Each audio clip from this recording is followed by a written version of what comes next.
Ladies and gentlemen, we're coming to you live from the Inland Northwest. My name is Brittany Bomar. I'm one of the co-founders of Bomar Putting Company, and I would like to welcome you guys to episode 8 of the Golfer's Guide to Side Saddle Putting. Guys, as you can see, we are not out on the golf course today. Rather, we are inside my apartment, which doubles as my office space, my indoor training area, and my home gym. We wanted to take the opportunity today to cover a lot of the common questions and comments that we receive as a company. Guys, there's really only two. The first one's gonna be a little bit more in depth than the second one, and we'll just dive into it. First one is side saddle legal? Which, as you guys know, unless you're aware of the PGA Tour players that have used it, or our company, or a couple other companies that produce side saddle putters, you would have no clue that this is an actual thing. Answer is, yes, it is legal.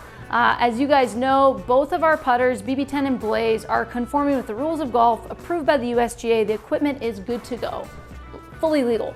To dive into more of player history and why the stroke and setup are legal, let's rewind the clocks back to 1966. Sam Snead, tour legend, develops the yips, goes, you know what am I gonna do to continue to be a competitive player? Well, I'm gonna implement a croquet stroke, which is what he did. He straddled his line of play, club was in between his legs, facing his target. For 2 years, he was so good at it, the USGA and the PGA Tour decided, you know what?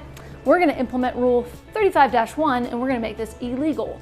That rule implies that no one is able to straddle their line of play or step on their line of play on the putting surface. Now, when this was implemented, Sam said, you know what? I really wanna continue facing the hole. I think it's an advantage. So what he did is just step to the side. Side saddle was born, he was the king of it. He finished his career on a high note. Great putter, great player. We fast forward the clock to 2017. Bryson DeChambeau decides, you know what? I'm gonna tinker with facing the hole. He built, I think, 2 or 3 putters, played in 3 PGA Tour events with them, had pretty good results. Tour came back and said, you know what? We said your equipment was legal, now it's illegal. They said your setup, your stroke, fully legal, conform with the rules of golf, but the putter's illegal. When he heard that, it's like, you know what? No one's really making them mainstream. We weren't a company yet, so he quit doing it. So that's kind of a little bit of the history, guys. So our putters, our setup, our stroke, everything is fully legal. The only other rule that we could speak about is in 2016 when the tour banned anchoring. So USGA decided, you know what? You can't anchor to your chest, your belly, your arm anymore. Now, what a lot of players still do is anchor below the elbow. That's fully legal. What we did is we went from here out to here, and surprisingly, our results got better, which was awesome. Guys, finally, and this is a quick one, and one we received so much is, why would I do this? It has to be a last resort to putt that way.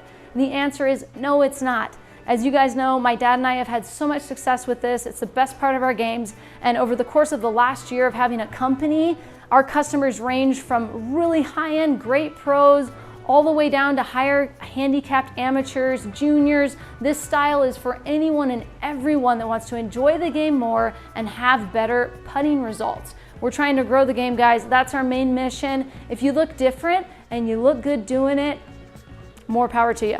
All right, guys, we're gonna end the episode the way that we always do, with a little pressure putt. As you can see, we are indoors on the well putt mat, which is my favorite training aid. And we're not only gonna make a putt, we're gonna make it a little bit harder. I am gonna land this on one of the 8 letters of the good zone. Not in the zone itself, but on one of the letters. Let's see which one it lands on. Ooh, that's gotta be on an O. Oof, it's on an O. Perfect. Thank you guys so much for tuning in. Hopefully we're able to give you a little bit more insight into the history of the game, what we do, and why you should try side saddle putting. Thank you guys so much.